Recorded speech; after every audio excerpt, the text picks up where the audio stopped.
پس از حمله موشکی ایران به اسرائیل، سفارت این کشور در کابل با نشر اعلامیه این حمله را حق ایران دانسته است.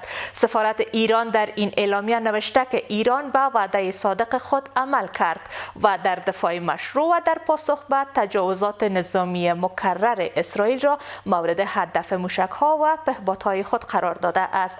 در همین حال با آنکه امارت اسلامی در این مورد واکنش نشان نداده، اما برخی کارشناسان سیاست بی‌طرفانه و حفظ تعادل سیاسی را برای حکومت سرپرست افغانستان پیشنهاد کرده‌اند.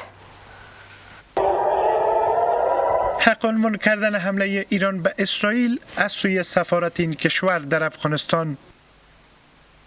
پس از حمله موشکی ایران به اسرائیل، سفارت این کشور در کابل اعلامیه‌ای را در حمایت از این حمله به نشر رسانده و آن را دفاع مشروع و حق ایران دانسته است. سفارت ایران در این اعلامیه نوشته که ایران به وعده صادق خود عمل کرده و در دفاع مشروع اسرائیل را مورد هدف موشک‌ها و پهپادهای خود قرار داده است.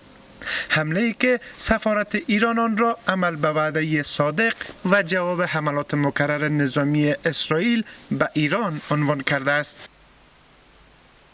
تهران به وعده صادق خود در برابر اسرائیل عمل کرده است و در اعمال حق ذاتی دفاع مشروع و در پاسخ به تجاوزات نظامی مکرر رژیم صهیونیستی اسرائیل را مورد هدف موشک‌ها و پهپادهای خود قرار داد.